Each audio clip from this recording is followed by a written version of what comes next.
reality. The only thing I can see is my own silhouette. I'm getting stronger, step by step. The clock is ticking, but there's no time for regrets. I've been flying from town to town, from London to Taiwan. Di dalam kamar inap itu, Rio masih terbujur lemas. Genap 2 hari belum sadarkan diri sejak pingsan saat itu. Arman duduk tepat di sisi ranjang, memandang ke arah wajah Rio yang pucat pasi. "Tuan, cepatlah siuman. Apa yang harus aku lakukan? Aku telah mencari Nona Liana kesana kemari, tetapi tidak menemukannya. Nona Liana, kau cepatlah kembali. Jangan mempersulit diriku. Aku mencemaskan kondisi Tuan dan takut akan memarahimu," di pikiran lelaki ubanan itu. Dari pintu masuk, seorang perawat memasuki kamar inap Rio, melangkah menghampiri Arman. "Selamat pagi, Pak," sahutnya. "Selamat pagi." Arman menegakkan kepala yang tadinya tertunduk. "Permisi, Pak. Saya akan mengganti tabung infusnya." "Silahkan." Tidak ada salahnya aku bertanya kepada perawat ini. Mungkin saja dia pernah melihat Nona Liana ketika di rumah sakit ini, bisik batin Arman. "Perawat, apakah Anda melihat wanita ini?" Arman mengeluarkan selembar foto berukuran mini dari saku jaketnya. Perawat menatap sejenak, lalu meraih foto tersebut. Perawat itu melotot, melebarkan kelopak mata, melihat wajah yang tidak asing lagi di dalam foto itu. "Ah, tidak mungkin. Aku tidak mengenali wanita ini. Gara-gara dia, aku hampir saja dipecat dari rumah sakit ini. Beruntung Dokter Rehan mau memaafkan kami," pikirnya. "Hah, maaf Pak, siapa wanita itu?" Perawat itu balik bertanya, terlihat linglung, sambil menggaruk-garuk kepala dengan jarinya. "Dia istri majikanku. Pria ini adalah suaminya." Arman mengalihkan pandangannya ke arah Rio. Wajah perawat tiba-tiba memerah. "Apa yang harus aku lakukan? Pak Rehan akan memarahiku jika aku memberitahukan informasi tentang wanita itu. Lagian aku telah berjanji kepadanya untuk menutup mata, berpura-pura tidak mengetahui kejadian yang dialami wanita itu. Semestinya aku bersyukur Pak Rehan telah memaafkanku, walaupun dituntut untuk merahasiakan hal ini. Tidak, aku harus memberitahu hal ini. Kasihan suaminya terbaring lemas di ranjang ini." "Ah, kenapa kau ingin mempersulit diri sendiri dengan urusan orang lain?" Pikiran perawat itu berkecamuk, makan si buah malakama.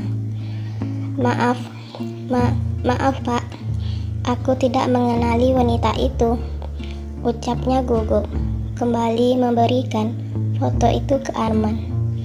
"Saya permisi Pak." Dia bergegas melangkah meninggalkan ruangan itu. "Ada apa dengannya?" pikirnya.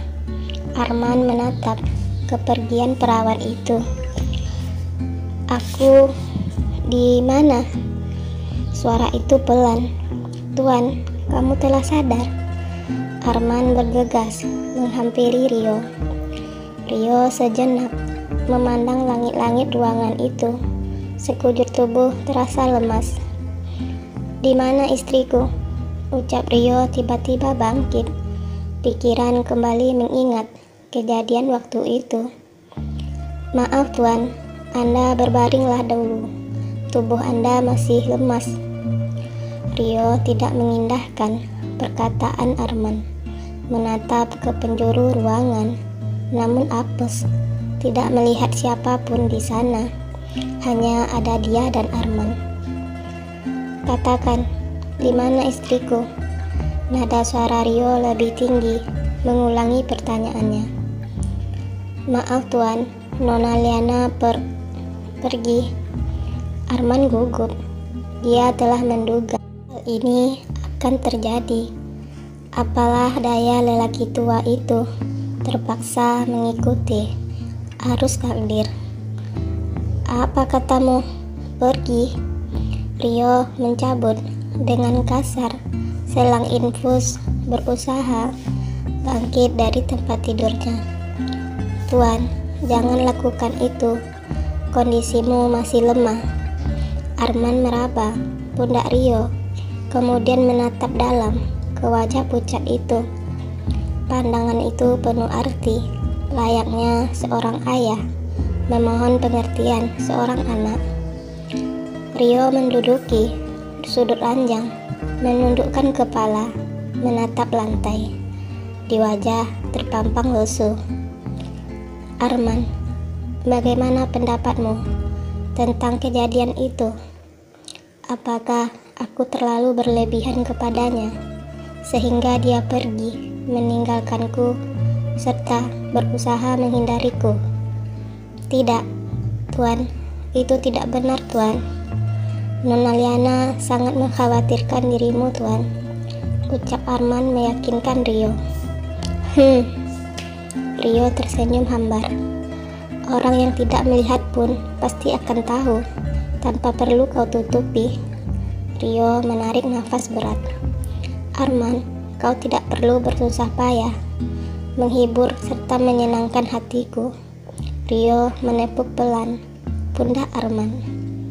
Dia berjalan gontai, menghempaskan tubuh ke sofa di dalam ruangan itu. Katakanlah kepadaku jika wanita itu kabur lagi," ucap Rio pelan, kemudian tersenyum kecil. "Maafkan atas ketidakkompetenan saya menjaga Nona Tuan." Arman menundukkan wajah. "Kau pergilah beristirahat.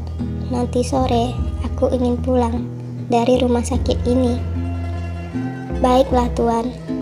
Arman bergegas mundur, ingin keluar dari ruangan itu. Dia paham bahwa tuannya itu butuh waktu untuk sendirian. Arman mengerti betul karakter Rio. Jika dia menginginkan sendirian, berarti menandakan hatinya sangat kecewa dan terpuruk. "Nona, kemana kamu? Jangan menyiksa Tuan seperti ini. Dia sangat tulus menyayangimu." "Aku sangat mencemaskan keadaannya," bisik batin Arman, berdiri memaku di depan pintu masuk. Rio memandangi telapak tangannya yang masih berbalutkan perban. Wajah sendu terukir jelas. "Liana, kau pergi begitu saja, tidak mengacuhkan diriku di saat terbujur lemas.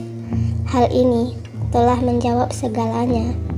Harusnya dari awal aku tahu diri, tidak memaksakan diri. Mataku buta karena terlalu banyak berharap kepadamu. Namun sepertinya kamu tidak memiliki perasaan apapun seperti yang aku rasakan. Mulai detik ini, aku tidak akan pernah mengusik kenyamananmu lagi, serta tidak akan mencari tahu keberadaanmu lagi. Jika kau benar-benar tulus menyayangiku, temuilah aku. Aku menunggumu," bisik batin Rio. Liana membuka mata. Dia dapati dirinya berada di kamar besar dipenuhi kemewahan. Tempat itu sungguh indah, berhiaskan interior berkelas dengan desain memukau. Tempat apaan ini? Liana berusaha bangkit, walaupun tubuh masih terasa pengar. Tempat itu asing sekali baginya. Liana memalingkan pandangan ke segala arah. Hanya dia berada di dalam ruangan itu. "Permisi, apakah ada orang di sana?" Ucapnya pelan, namun tidak ada sahutan. "Apakah ada orang?" Di ucapan terputus. Liana mendesah sakit. Dia merasa nyeri di bagian perutnya. Liana menyentuh perutnya yang telah rata, sangat berbeda dari biasanya. Bayiku. Dia tergesa-gesa membuka kancing dress, mendapati bekas goresan yang telah dijahit bertengger di bagian bawah perutnya. "Anakku, di mana anakku?" Pikiran Liana dihujam beribu pertanyaan. Wajah itu tiba-tiba berubah panik. Tolong. Liana berusaha bangkit dari ranjang itu, walaupun merasakan sakit di bagian perutnya. "Brooke." Liana tersungkur tepat di lantai di sudut ranjang. Kepanikan tidak mampu menjaga keseimbangan tubuhnya. Tidak terbayangkan bagaimana rumitnya hubungan Liana dan Rayhan. Liana mungkin saja beranggapan Rayhan perhatian kepadanya karena dirinya pernah hadir di hatinya dan mencintainya. Namun, lain halnya dengan Rayhan. Dia melakukan pengorbanan itu karena menyayangi Liana sebagai adiknya. Bagaimanakah kisah mereka selanjutnya? Apakah yang akan terjadi kepada Liana jika menyadari ada anaknya telah tiada? Bagaimana reaksi Liana jika mengetahui dirinya berada dalam istana mewah milik Rayhan?